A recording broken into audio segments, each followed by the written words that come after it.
بسم اللہ الرحمن الرحیم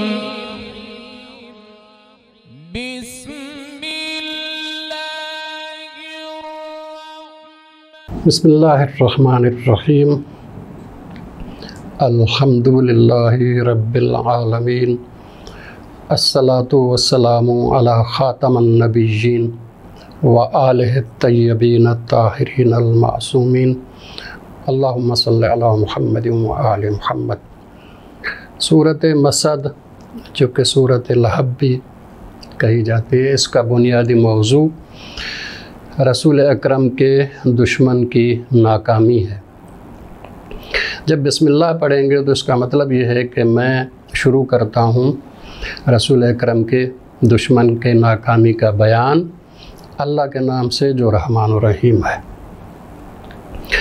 تبت یدا ابی لہب، کہا گیا کہ ابی لہب کے دونوں ہاتھ ٹوٹ جائیں۔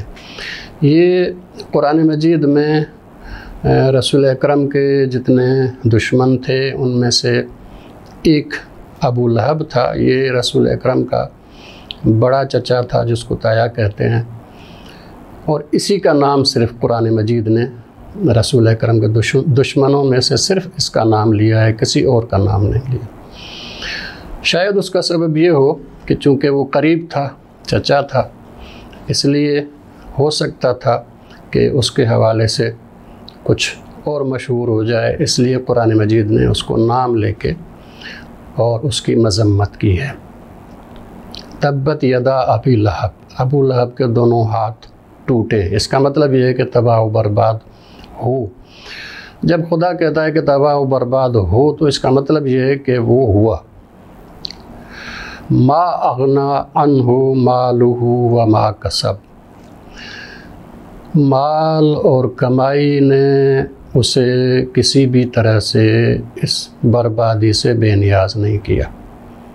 رسول اکرم کے مقابلے میں، اللہ کے نبی کے مقابلے میں جو بھی آ جائے، جتنا مال و اسباب ہو، جتنے اس کے پاس لاؤ لشکر ہو، جتنے اس کے پاس فوجی ہوں، طاقت ہو، قدرت ہو، افرادی قوت ہو، پروپیگنڈا کے ذرائع ہوں، لیکن چونکہ نبی اور رسول کا حامی اور مددگار اور ناصر خدا ہے، تو خدا کے مقابلے میں کوئی کامیاب نہیں ہو سکتا۔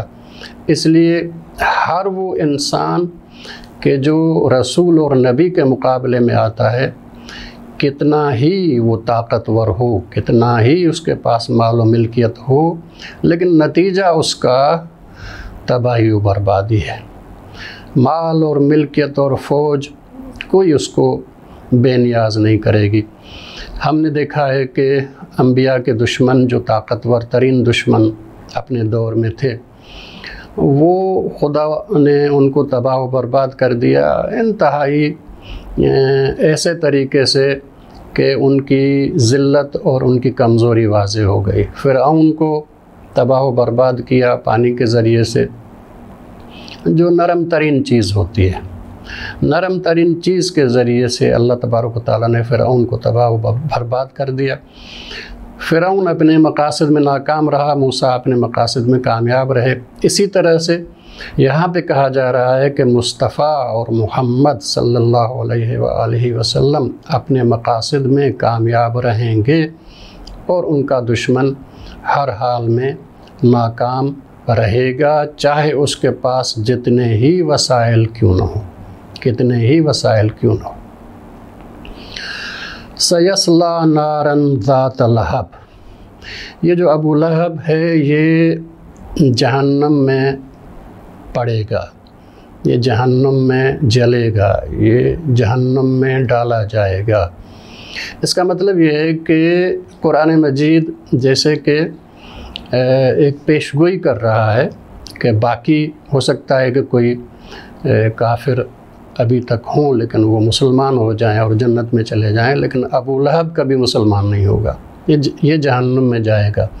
یہ قرآن مجید کی ایسی پیشگوئی تھی کہ اگر ابو لہب قرآن مجید کو غلط ثابت کرنا چاہتا تو آسانی سے کر سکتا تھا، صرف اس نے کلمہ پڑھنا تھا، رسول اکرم کو نبی ماننا تھا، خدا کی توحید کی گواہی دینی تھی، اور قرآن مجید غلط ثابت ہو جاتا نعوذ باللہ، کیونکہ قرآن مجید کہتا ہے کہ یہ جہنم میں جائے گا، یہ کافر ہی رہے گا، یہ مسلمان نہیں ہوگا۔ اور ابو لہب کو یہ توفیق نصیب نہیں ہوئی، آخر تک وہ اپنی دشمنی پر قائم رہا اور اسی میں مر گیا۔ اس لیے قرآن مجید نے کہا کہ یہ جہنم میں جائے گا، یہ جہنم میں جلے گا۔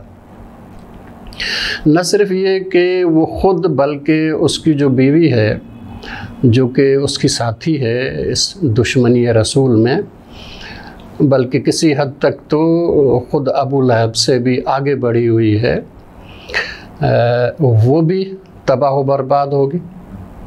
اس کا مطلب یہ ہے کہ مرد ہو یا عورت، کوئی بھی ہو، لیکن نبی کے مقابلے میں آ جاتا ہے، رسول کے مقابلے میں آ جاتا ہے، تبت یدا ابی لہب، اس کے دونوں ہاتھ ٹوٹ جائیں گے، اس کی سب طاقت و توانائی ختم ہو جائے گی، اس کی ہر طرح کے وسائل ختم ہو جائیں گے۔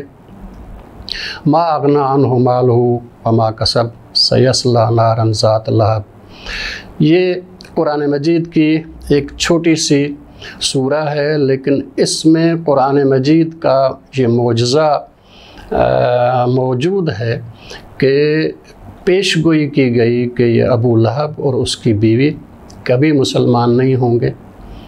یہ پیش گوئی پوری ہوئی، حالانکہ اگر دونوں چاہتے کہ قرآن مجید کو غلط ثابت کر دیں تو آسانی سے وہ غلط ثابت کر سکتے تھے، صرف ظاہری ایمان کا انہوں نے اعلان کرنا تھا اور کہہ دیتے کہ جی دیکھیں قرآن مجید نے کہا ہے کہ ہم مسلمان نہیں ہو سکتے، ہم جہنم میں جائیں گے، اب تو ہم نے کلمہ پڑھ لیا، ایمان کا اظہار کر لیا، اب ہم بچ گئے۔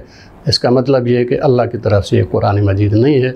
لیکن دونوں کو یہ توفیق نصیب نہیں ہوئی، اور اللہ تبارک و تعالیٰ کا یہ معجزہ قائم رہا، یہ پیش گوئی قائم رہی۔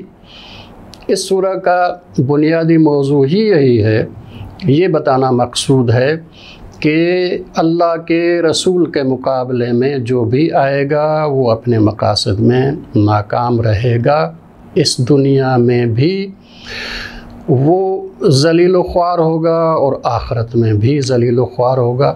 اللہ تبارک و تعالی ہمیں انبیاء کی مخالفت سے بچائے اور ان کی راہ پر چلنے کی توفیق عنایت فرمائے انشاءاللہ۔ والسلام علیکم ورحمۃ اللہ وبرکاتہ۔